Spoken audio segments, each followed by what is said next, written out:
Hey everybody, welcome back to the Vertical Table. I am Ryan Doyle. Seated with me today, virtually, is Malcolm from Tales Arcane. Malcolm, thank you for hanging out with us tonight. We're going to get down to some explosive creation in a sec, but tell the fine folks at home all about Tales Arcane, the library on Patreon, the videos on YouTube, the shorts, all over the place. Thank you so much for having me. So yeah, I do content under the moniker Tales Arcane, and you can find me on Patreon, YouTube, TikTok, Instagram. The content I make is kind of split into two halves. The YouTube and TikTok and Instagram videos are all about giving people ideas for making their lives as DMs easier, ideas for quest hooks, new systems you can implement, tips, things to avoid, things to try out.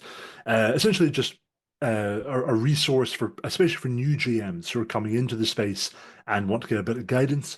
Then, in addition to that, I have my Patreon where I post adventures, campaign settings, travel encounters. The travel encounter, everything is sort of ready to run.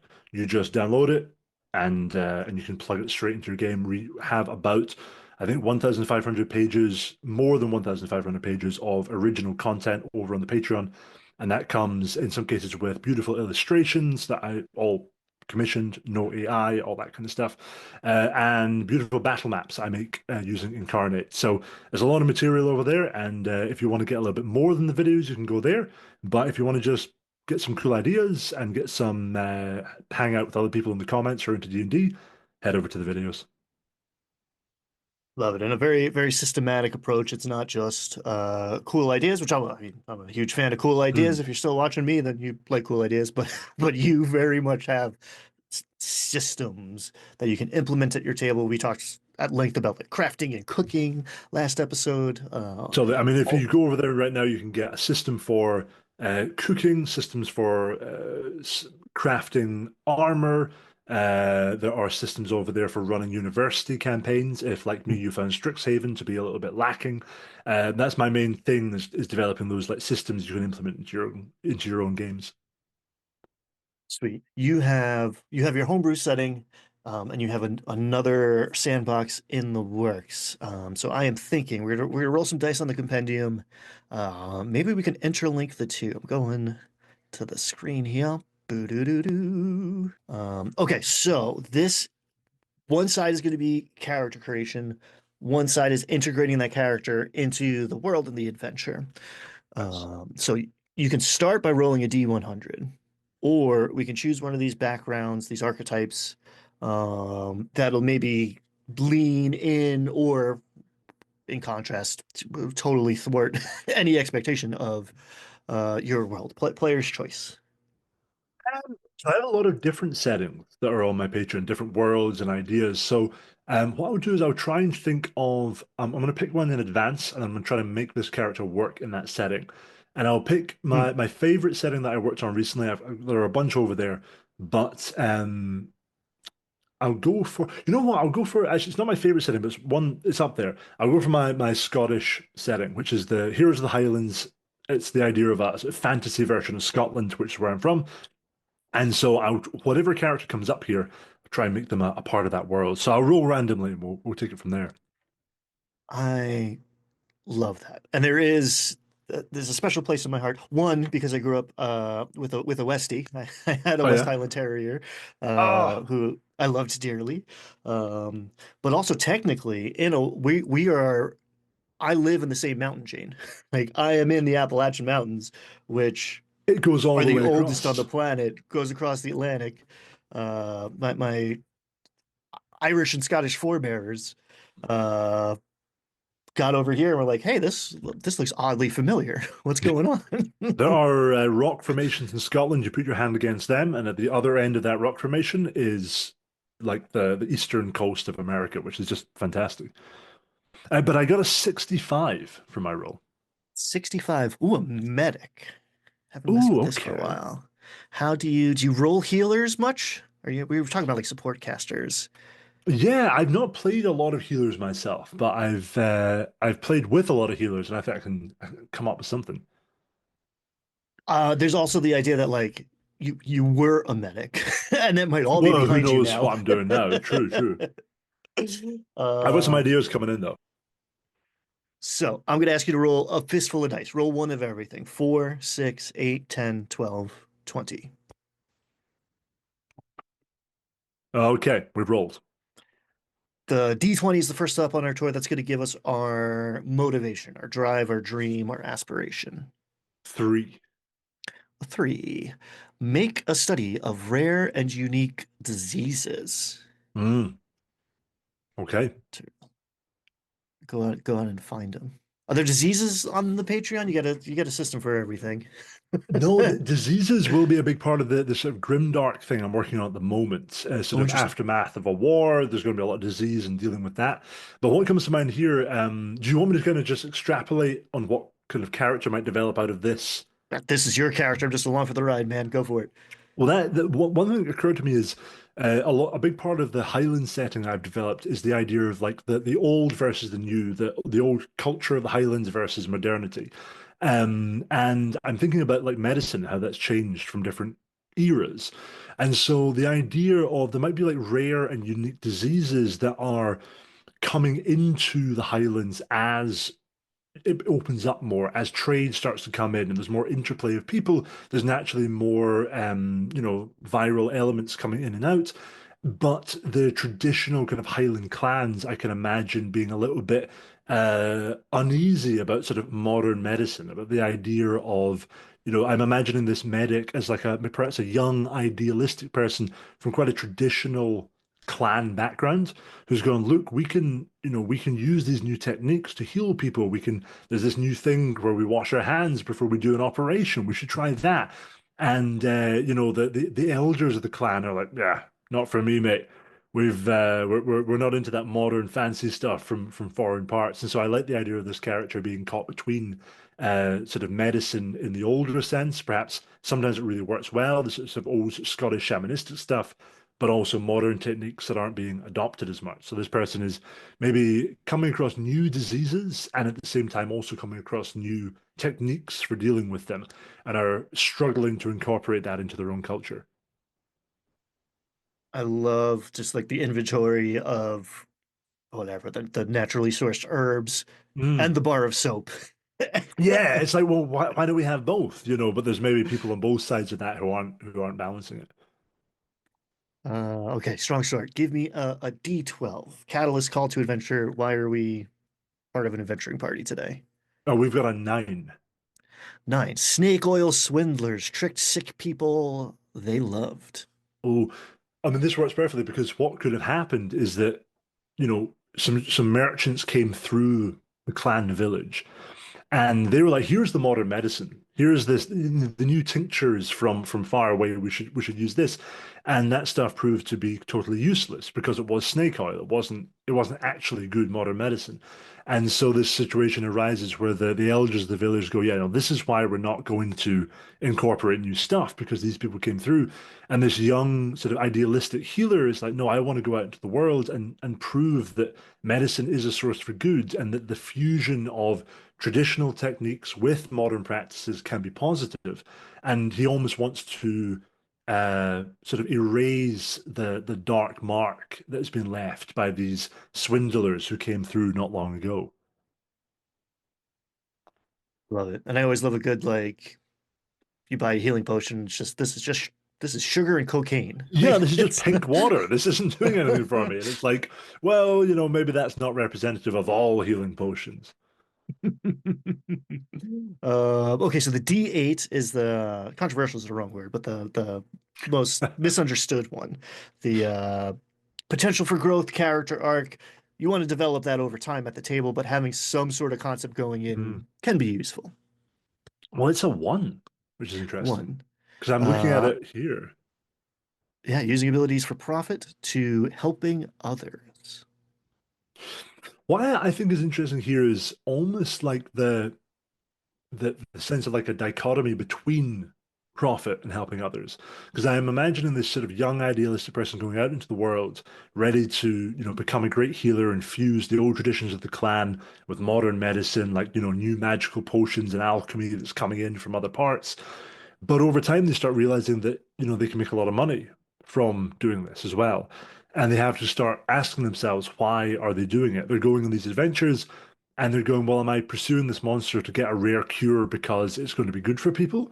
Or because, I can siphon something off from the monster's corpse that will make me a lot of money if I sell it to an alchemist guild and get a patent on this particular thing.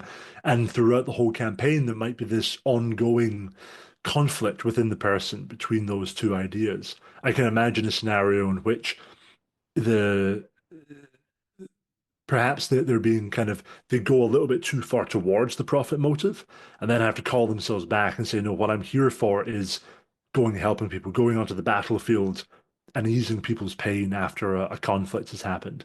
And they have to pull themselves back from the temptation of financial gain and fame and notoriety and all the things that could distract them from helping people. I like that, and that does come kind of to connect to the like the snake oil profiteers Well, burned it's almost somebody in our past to start. So now that's just like embedded in our psyche. yeah, and there's that idea of like, well, you start off trying to totally be the opposite of those snake oil salesmen, but eventually maybe you end up becoming unpleasantly close to the thing you're trying to be in opposition to. And I often think those are just in general the most interesting characters to play, are the people who are absolutely opposed to a particular ideal or a particular person, and then find that over time their actions and their motivations are sort of drawing them closer to that person or the closer to that ideal. You become the thing you hate is a very compelling idea for a character arc. And let's be real, we're talking about a TTRPG, so it's just a question of holding up a mirror at the right time to show that the player Yeah. characters are, in fact, very questionably more. Yeah, I love those moments when players will just kind of have a moment of lucidity and go, wait, are we actually heroes or are we just kind of traveling around setting stuff on fire and extorting people? And you're like, maybe don't think about it too closely. Yeah, I maybe like once a quarter, I'm like, guys, pretty sure that's a war crime. Yeah. It comes up a lot. And Um, you let the players go back to thinking that they're the good guys. it's a fine balance. Okay, so that we're gonna take a half step towards the world building side. The D4 is Mm. giving us a faction that we are on good terms with. Maybe we're a member, maybe we have some sort of relationship with them. Oh, we're a four. Four on the D4, the Animal Friends, affiliation of breeders, hostlers, and veterinarians caring for the health of animals. I got my Westie in there. Ding. Yeah. Well, this is good because in a way we have a parallel to, when I'm seeing veterinarians caring for animals.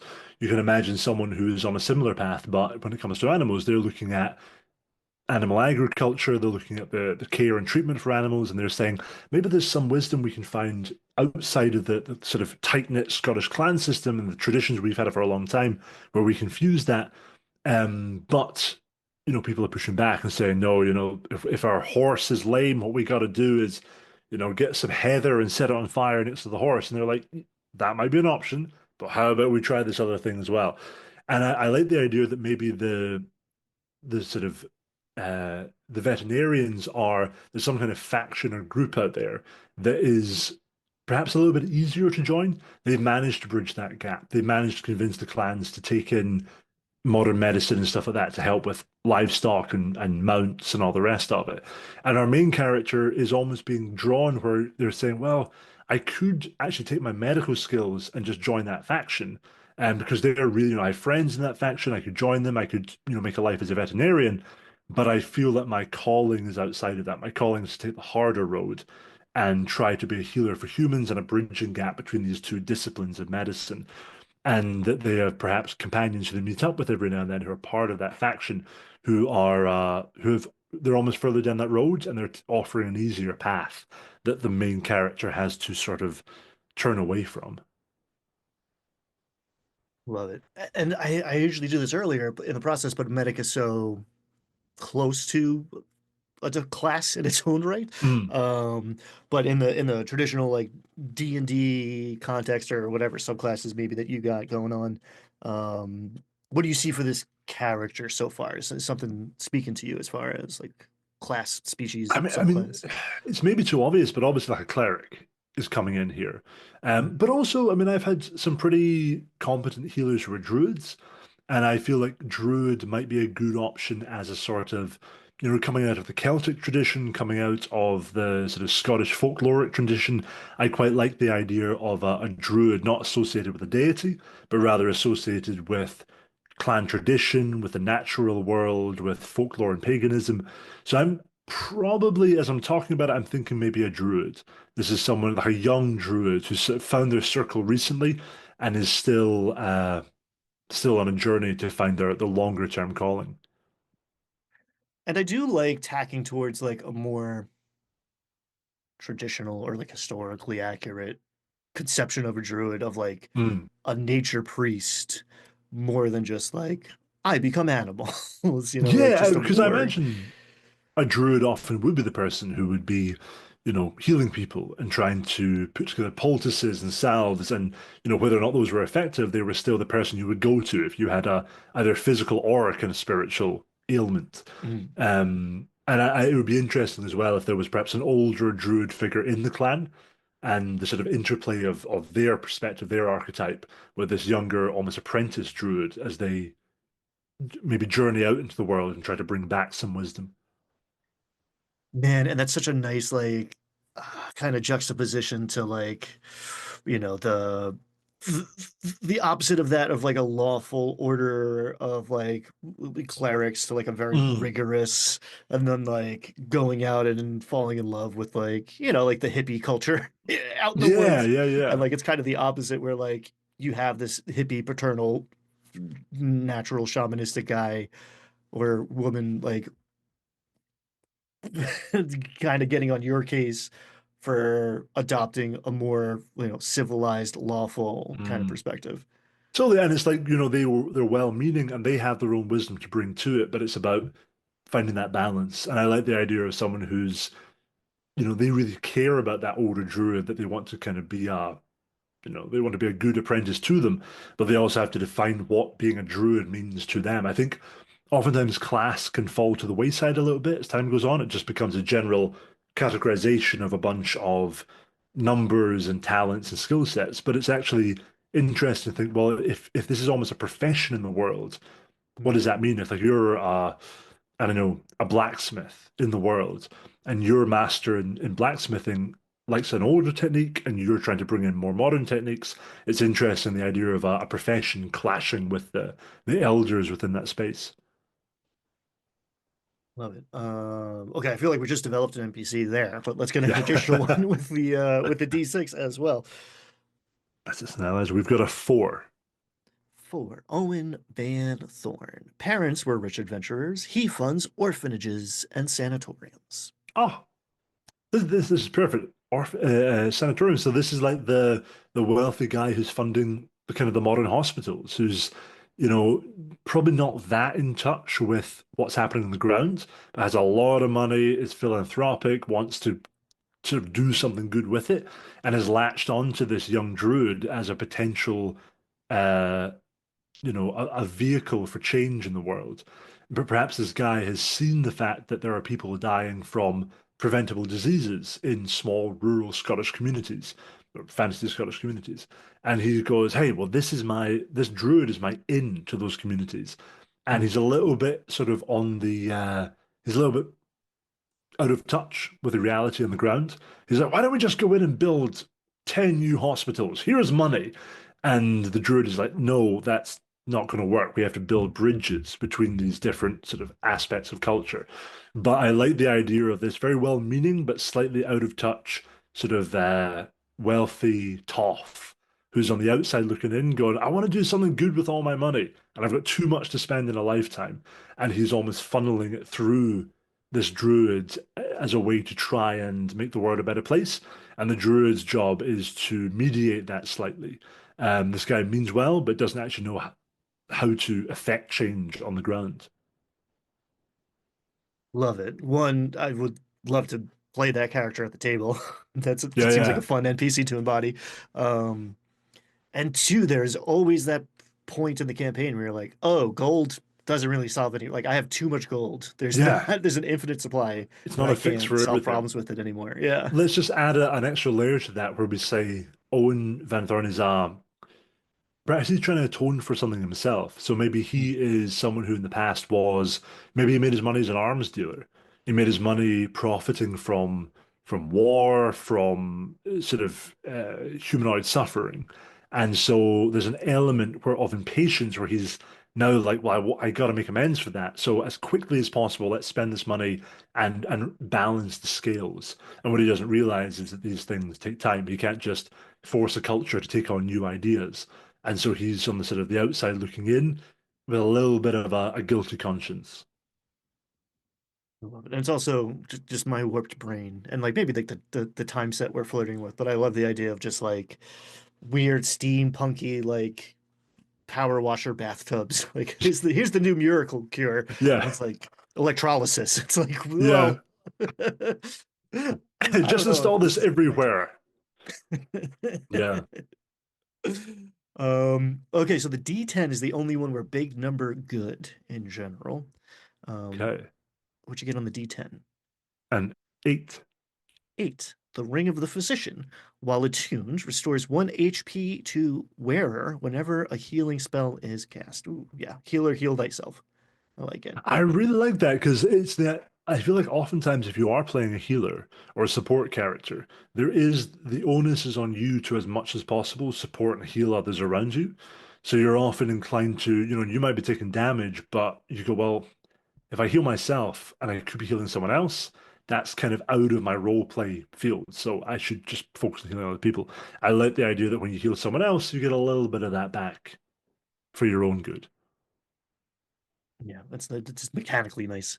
Um, Totally. And I would say in this case, perhaps that's something that is a gift from that older druid, that apprentice, hmm, that sort of apprentice master role. When the apprentice is going out into the world, that old master druid maybe gives the younger druid that sort of ring to take out into the world and say, this is something to help things out there. Maybe we've got our differences, but I want the best for you. So here's this. I like that. And also, I mean, in that case, it could be like some sort of symbolic representation of our station or our membership in that Totally. following community. Um, cool. Okay, we're gonna turn the page, go more to the dungeon master side of things. Okay. Anything on the player centric side we want to add to this medic before we do that? And the only thing is, I'm feeling that he's maybe a furbolg. I'm feeling Oh, like close to nature, a little bit kind of big and clumsy, but very well meaning at the same time. So that's racially, I'm bringing that in. I like it. I like it. Um, Giant kin, maybe a little bovine, depending on your orientation, So your love addition. that. I'm imagining almost like a sort of Highland cow element coming on here. Oh, So like floppy ginger hair, the big horns, like a look the aesthetic furbolg, but with like a strong Highland cow aesthetic. You could even do Minotaur, but with the Highland cow bull aesthetic. But I do really like that. incredible. You sold me. All right, turn in the page. I'm gonna ask you to roll 4d6 or roll a d6, and we'll just do it 4 times. Man, yeah, that Highland Furbolg is this might be my next character now. First up, we have a four. 4. So this is an antagonistic organization. The Plague Shapers, clandestine wing of the military, studying diseases to harness them as weapons. Ooh. Ooh, I like that. I like the idea that that's also we've already encountered someone who has a lot of money and has maybe made a lot of money in relation to like military stuff and wars and conflicts. And I wonder if he's maybe even like a former member of the Plague Shapers, that perhaps the guilt he has is because he was part of this organization that made a whole lot of money off, developing diseases for military stuff.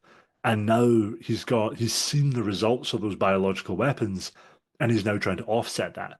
And when the players eventually come into contact with this sort of negative opposition coming from the Plague Shapers, they have to they might get some useful information from that sort of the patron NPC about how to take these people down, because these people probably don't care a lot about how people are actually doing outside of their own profit motives. So a lot of it would come down to, well, can we make money by creating diseases? Does it matter if those diseases get loose and cause trouble? Nah. And so then our players come in and they maybe they've got that personal connection because the druid's mentor is a former plague shaper. Love it. And these are all like starting ideas, and no plan survives contact with the players.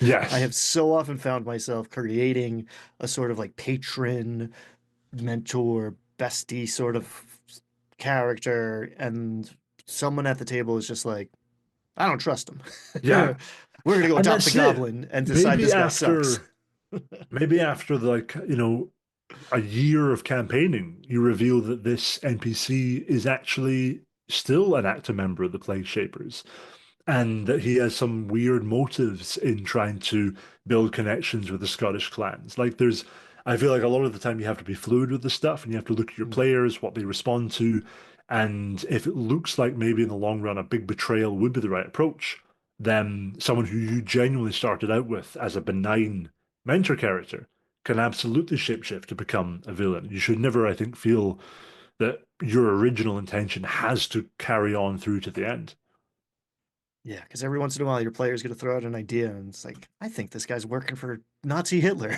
Or Yeah, not and you Nazi Hitler, you go, Nazi well, Cthulhu. It's like, well, he that wasn't, was but and, all right. and the key thing is when the game is over, you don't tell your players. You don't Hmm. say, "Oh, you'll never guess," but that was actually your idea that I incorporated. That it breaks the illusion. They want to think they figured it out. So you say, "Yeah, man, that was always the plan. It's kind of crazy that you worked that out," and you let that be the narrative they have going forward. Yeah, you just rest on like, they're all our ideas. Um, okay, D6, a rival or enemy, an NPC that does not love us so much. Oh, we got a 6.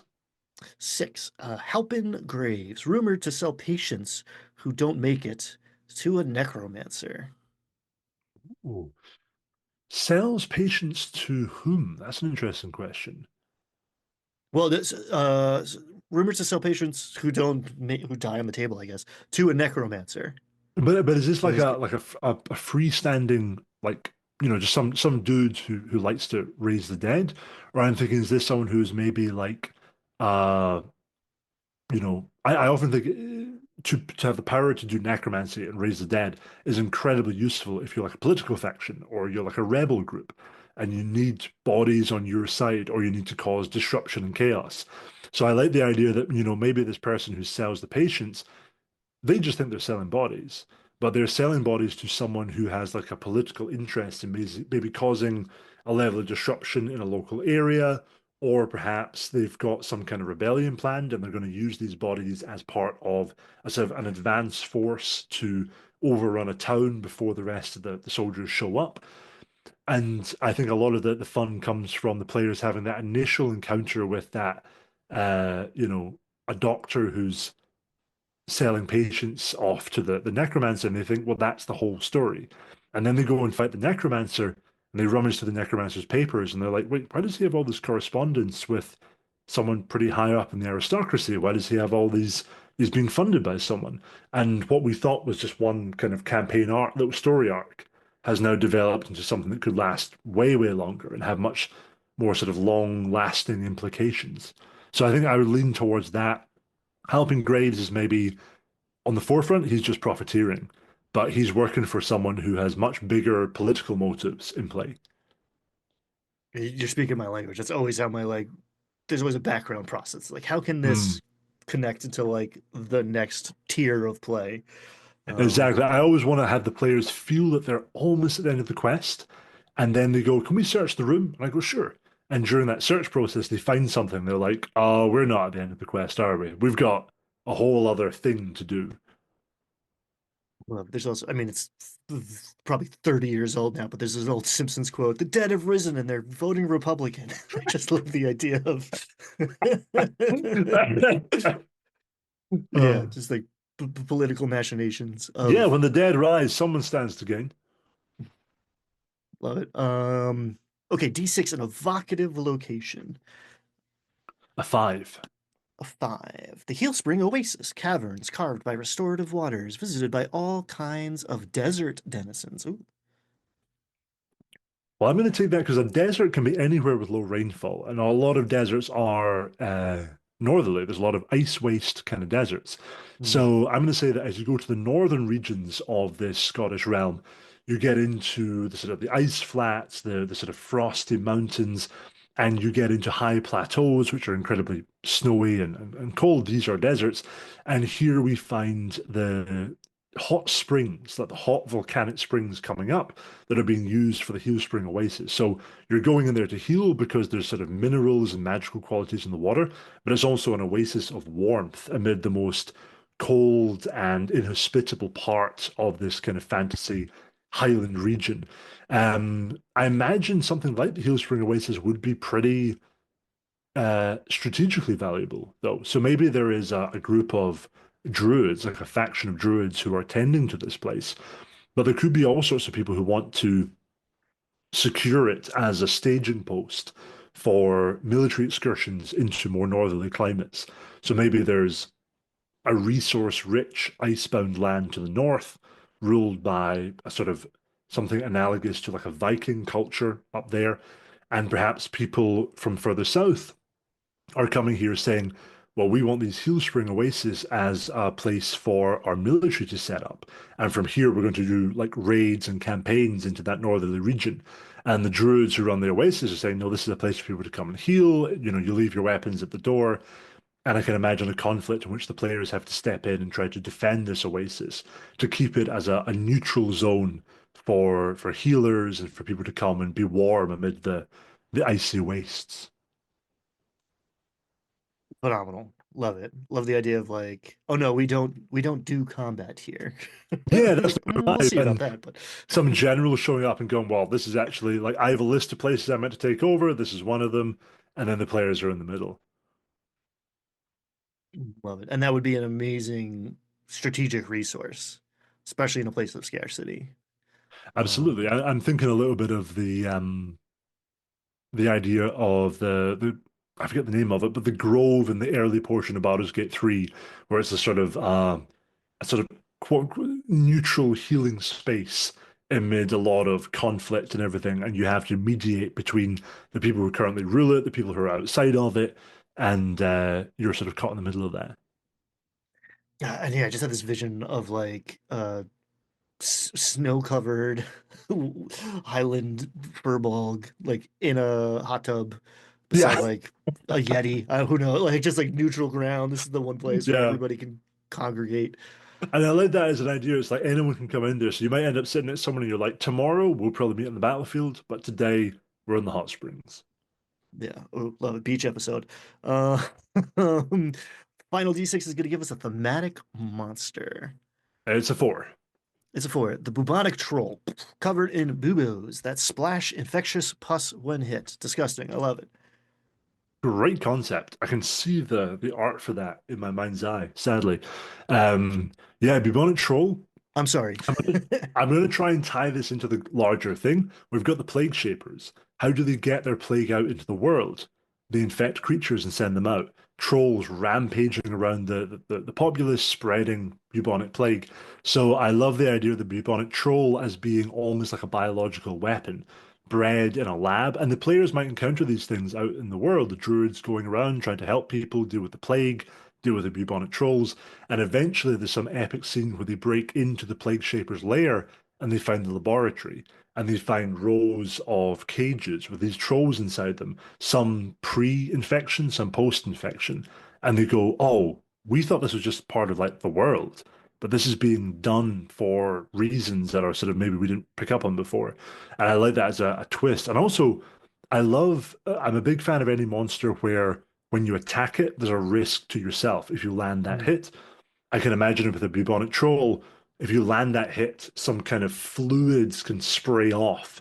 And if you don't succeed on maybe a deck save, that fluid lands on you, and there's a risk of poison and infection as a result of that. But yeah, the character art for the monster art for that would go hard, as they say. Yeah, we need a disclaimer now. This is like session zero conversations. We've wandered very far into body horror very quickly. But yeah, if there was some sort of evil organization in a semi-magical setting experimenting with disease, Mm. like finding, I mean, one, a creature that no one would care about otherwise, Two, that has regenerative properties. Like Right. you can cut a troll's arm off and it's going to grow back. Like you can Mm. do horrible things to these things. And in fact, And that's even a part of it, because maybe the troll runs into town, you chop its arm off and it runs away. Now you've got a big bit of meat infected with a disease lying in the middle of the town. So it's almost actually dropping bits like sort of disease bombs wherever it goes. So it's kind of perfect. And again, it's not particularly sentient. So unlike maybe a goblin, which could explain what happened, a troll is a sort of, to some extent, a wild beast. So it's just going to roam on to the next place and no one's going to ask questions. love it. I'm sufficiently creeped out. Roll a d20, please and thank you. We're gonna Okay. get plot hook, story seed. You can never have enough of these. Maybe it ties everything up in a bow. Maybe it's a complete side quest diversion. 15. 15. They say they collect cadavers for medical research, but something seems off, and their tower keeps growing. Oh. I That is mean, my. If you've read The Black Company, that has been lifted from oh, it. so I've not read The Black Company, but I've been hearing a lot about it. I'm keeping an eye out for the first book. My bookstore has like later on in the series, but I'm keeping an eye out for the first one because I've heard good things. It's very good. Like it's a bit grim, dark fantasy. It's well written. I think this is actually a reference. I think this is in the second book, the So tower. the first part, But they collect cadavers for medical research.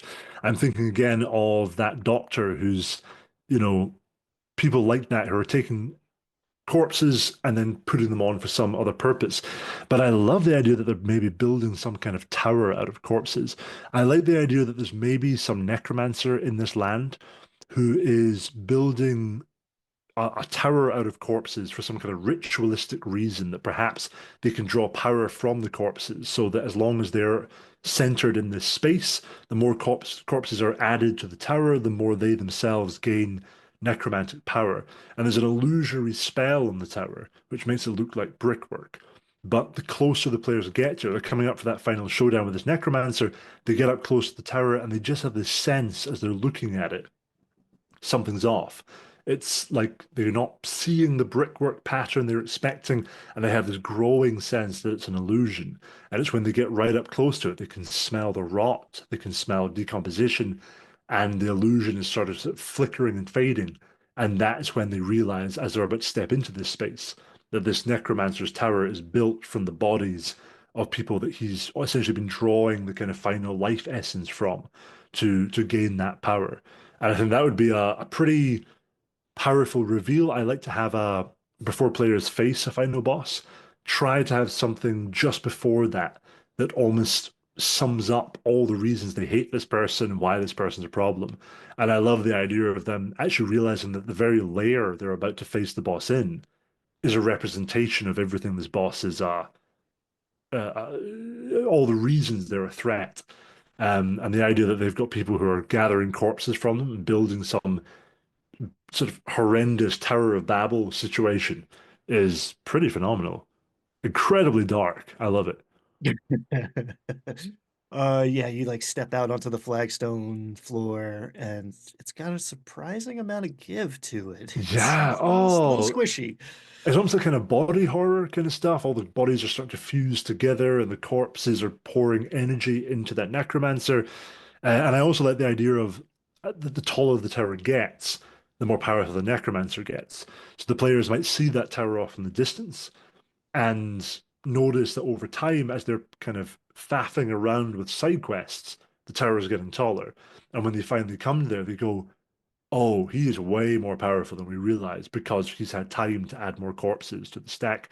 There could even be corpses in there that the players killed. The players cleared out that bandit camp a few weeks ago, left the corpses there. They're here now in the tower. Hey, I know that guy. Yeah, it's like, oh no, we've actually contributed to this. That's incredible. One, I love any way to incorporate some sort of representation of time and Mhm. progress and a ticking clock, whatever that, and like an interesting narrative way to have a ticking clock. Two, I love kind of thwarting the idea of like, well, we're gonna go over here and grind. We're gonna level up Yeah, a couple times before we go mess with that necromancer. It's like, you think he's sitting there just waiting, staying CR 11 or whatever? Like, nah, he's on his task too, man. Like he's gonna be CR 15 by the time you get over there. totally. I always say to people, if you can, I've done a couple of videos on villains, and I always say, know what the villain is going to do, have a plan for the villain, and know how long it takes for them to do each thing. So if it takes them about 4 sessions to acquire that artifact that boosts their AC, then all the players spent 4 sessions mucking around in that town. Now they've got that extra thing. And I think the moment the players finally clock onto that, it's so fun because they suddenly go, oh, wait, we need to move now. And they think of all the time they spent doing other things. And then it's not too punitive. I never want to punish my players for having fun in the world, but I love that moment of realizing that the villain is a real entity out there as well with their own goals and plans. Why would they wait for you if you're not there to stop them? Yeah, it is a balancing act of like not punishing the players for exploring the world that Totally. you've set before them. But yeah, I will implement it to not let them take a long rest after every fight or something, Mm. that sort of thing. Okay, amazing. Anything else we want to add to this horrific storyline we've crafted here, or should Ah, we, do man, you want to run away screaming? I love it. I think there's a really nice arc here for this character, and this is obviously one character probably in a party, but I love the arc of them, a young idealist druid who wants to take the old and the new, the Highland clan culture of medicine and folkloric tradition, fuse that with the modern ideas that are coming in as the land opens up and new merchants and new people come through. But at the same time, that idealism is sort of caught between a lot of different people with very different approaches. People who want to keep the old ways, people who are interested in naked profiteering, people who have very dark, macabre motivations on top of that, like the Plague Shapers and this Necromancer. It really feels like that character would go on a journey, and there's no guarantee that they end up in a really positive place at the end. They could end up pursuing gold. They could end up pursuing power, going down the road of that necromancer, or being tempted into joining the plague shapers, perhaps even eventually. We don't really know where they're going, but there's a lot of branching routes ahead of them, and all of those branching routes feel authentic to the character, which I really like.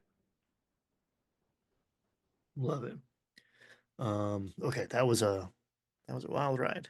Sorry, folks at home, if you if that's not what you signed up for. Um, but We went some dark places, but I think that would be a pretty damn good character. If that was my character and he went on that journey, I'd be talking about that for a long time to come. yeah, God, yes, and that's the special sauce. Like I wanted to Yeah. be telling stories about this in a year. The time you rolled a 19 instead of a 18, okay, cool. But yeah, the time the Corpse floor was Tower was revealed to be, revealed. yeah, incredible. Um, So, and that was also a very good demonstration, I think, of the video that we were talking about last time that Twin Steel had turned me on to, where you talk about if this is a fact in your world, what Mm. other th set of three things are going to come from that? It's not just if there's a tower that's growing from dead bodies, what does that mean about what's Yeah, going where on do those dead downtown? bodies come from? And that's I think it's always about when good immersive world building. Immersive world building is just world building where you pull a string over here and a bell rings over there, and you realize that there are connections underlying things. And if you, it's almost like a sort of hack. If you ever want to make your world feel super deep, just constantly take a cool thing like, oh, there's a corpse tower, and then say, oh God, where's he getting the corpses from? Okay, there's a local doctor who's paying, but maybe he's also taking bodies. Where are the bodies coming from? Well, the players killed those people a while ago. Those are some of the bodies.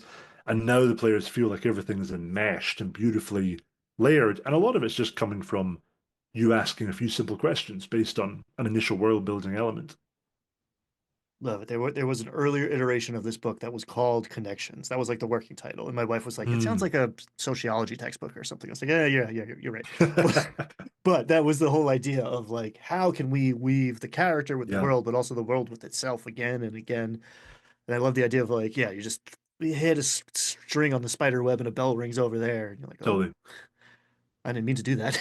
Yeah, and it's great because I think when the players will go into it almost assuming that every individual thing they encounter is an individual episode or element within the world, and when they start to realize that things are connected, they will treat the world differently, and they will go forward assuming that everything's connected, and that's a really nice sort of lesson for the players to learn.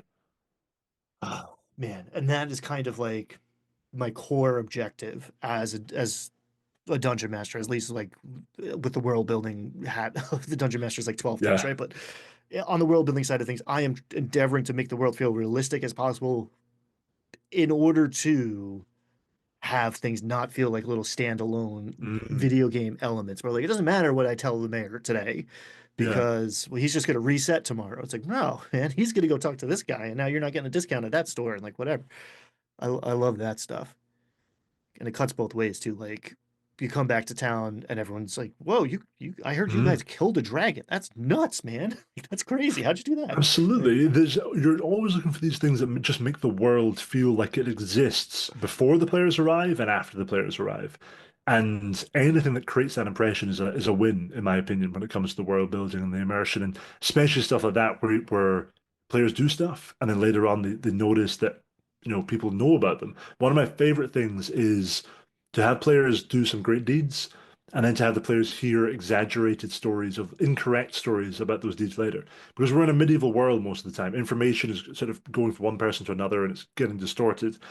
And I love like it's kind of awesome for the players to walk into a tavern and go, "Oh, this song's about us," and then they're like, yes. "That's not how it happened." But that's because this is a real world and stuff is information is degrading as it travels. Um, and then players go, "Wait a minute." The extension of that is that we can manipulate information to make ourselves sound even better. And once they latch onto that, they are great fun. Exactly. They can start to actually probably weaponize. Yeah, But I think now that the world is a one of my favorite little moments of that was towards the end of a campaign I ran, one of my first campaigns. My players found someone selling like bootleg merchandise for their adventuring campaign, and it was like a stall with really trashy like posters and gear built around their adventuring party, oh and of it was them. all of them, and it was like Unlicensed merchandise something. Yeah. unlicensed merchandise, claiming to be sanctioned by the adventuring party. And they were like, this, we have nothing to do with this. But they were so excited, they just bought a load of the stuff and left with it. And we're like, we feel great about this. And I think players just want to see themselves have an impact on the world. If you can do that, you're golden. I have stolen that now. Yeah. I have- Oh, do so. And my favorite part was that the merchant didn't recognize them because the actual stuff didn't like he wasn't that a big fan of them. He just latched onto the fact that he could make money. So these guys came in and ordered a bunch of stuff, and he was like, "Yeah, sure, there you go." It never occurred to him that he'd met the people that he was building his livelihood on. I love the idea of like, oh yeah, yeah, yeah. There's a discount on like the barbarian merch. That stuff doesn't sell. No one likes that Yeah, guy. exactly. Well, that was the other thing. They all started going like, "Who's the most merch here? Who's like the most popular, party member?" But yeah, that's player investment of a different kind that I think is worth having. Oh God, I love it. Malcolm, thanks for hanging out. I had a blast. What's on deck for Tales Arcane? I don't know, what system you're cooking up next? So I'd say just in general, right now I'm gearing back up. I've had this hiatus. It's been good. I'm feeling energized and full of ideas. So keep an eye out for more videos coming, especially long form videos on YouTube. That's where a lot of my energy is going. Over on Patreon, we've got a couple of big pieces coming out. Campaign settings are coming up. A lot of travel encounters are coming up. And towards the middle half of this year, we're going to be releasing this big, grim, dark sandbox setting with beautiful original artwork from Dave Guy Draws. That's going to be a big focus for me in the coming months. And also around about midsummer, probably around about July, we'll have the third season of Heroes of the Highlands coming out. You can listen to that all on Spotify at the moment. And yeah, just watch this space. I'm excited to have a bit of a spark back again after some recuperation time. Yeah, looking forward to it. I know we're wrapping up here, but I do want to take a sec just to like acknowledge it's important to take a break sometimes. Yeah. Whether you're running a campaign as a dungeon master, that can ask a lot of you, or you are whatever a content creator, whatever we are doing, we are plugged into a machine that wants to chew us up and spit us out. Yes. So good on you for taking a step back, and yeah, that is important and should be celebrated. Totally. You and I should also just as a general shout out to like I have such a nice community following me. My subscribers on all platforms are especially on Patreon, but across all of them are so kind and lovely that when I take a bit of time off, when I'm not posting as much, people are like, it's fine, we get it, you're burned out. Looking forward to when the content comes back. When the content does come back, they're excited about it. I feel endlessly blessed to have these people following me. You know, we mentioned him a couple of times, but Twin Steel is a person who's been following me on YouTube for a while, incredibly supportive of the content, comments, and all that, and connected us. And I'm just so grateful to have people like that following me, supporting what I do. Wonderful, wonderful. If you want to join that community, links down below. Check it out. Otherwise, Malcolm, let's do this again or something else because I had a great time. Anytime, Thanks anytime. for hanging, bro. All right, everybody, be kind, have fun. Bye.